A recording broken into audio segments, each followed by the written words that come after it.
Hello everybody, this is Daniel Lee, also known as Tafokints, and I'm here to present some of the most memorable moments in 2016.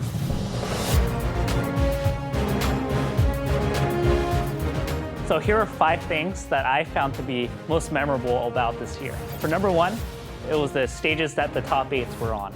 So EVO 2016 and Genesis 3 brought a unique experience for Melee players and Smash players in general, where we used a unique venue to watch the top 8. For Genesis 3, we used a giant auditorium where we had the players on stage, and it was like watching a theater movie.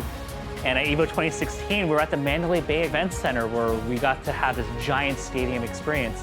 And for me, that's really crazy because when I first started playing competitive Melee, we were in garages, card shops, churches, and I never thought we would ever hit that moment. So for us to even reach that is an amazing hallmark in 2016.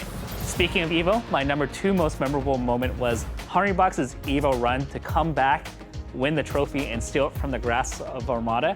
Hungrybox, as you know, lost to Plup in winners semifinals, and then he had to run through losers and then fight Armada in 2 consecutive sets to win the entire thing. And as you know, Armada is the type of player that will make you earn everything. He's not going to give up. And Hungrybox was so close to losing so many times, but somehow he was able to find that crucial rest, the edge guard, or the kill to win it. He was able to reset the first set of grand finals and then eventually win it in the second set to win his first EVO. And I think that was probably one of the greatest clutchest moments I've ever seen in Melee history. For number 3, I think this is a little bit of a funnier, lighthearted one, but who could forget the Smash Summit controversies with the voting processes at Smash Summit 2 and Smash Summit 3, where ESAM at Smash Summit 2 wanted to get in. A lot of people thought he was not good enough, and he went on a little Reddit rant that put a lot of people against him. He did get in, he did do decently well in the side events. And who could forget Smash Summit 3, where Mafia and his band of New England brothers helped him get into the Smash Summit. A lot of people thought that Ice deserved it more than him.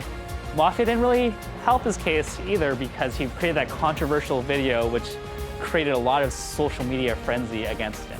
And of course, for number 4, I have to point out the number of upsets that have happened this year. For example, at Big House, Zane beat Plup, R2D beat Axe, Rudolph beat Drug Fox, and we saw many more of these. And this has really just come to show that a lot of the people in the lower tiers of skill are rising up the ranks and putting those players that are household names on notice to say that you can't just walk by me and pretend that you're just going to 2-0 me for free. So it's really cool to see all these upsets happen and these players continue to improve as long as they're putting in the hard work.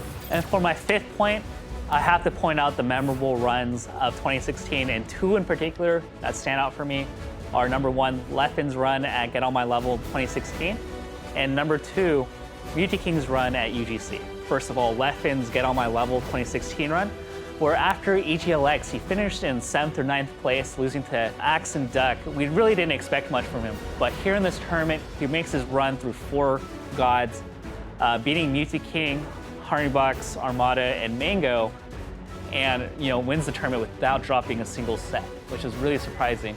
And of course, most recently, with UGC and Mutiking. Mutiking lost to None early, and normally for a Mutiking run, it kind of feels like he'd give up or there's something wrong with his mentality.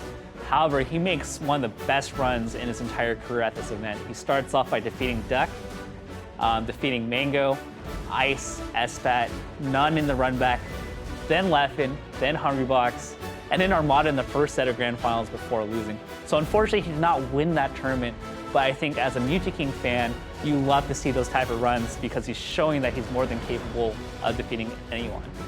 And so those are my 5 memorable moments of the year. As we close out Smash content with end of the year stuff, I hope you guys are excited for 2017.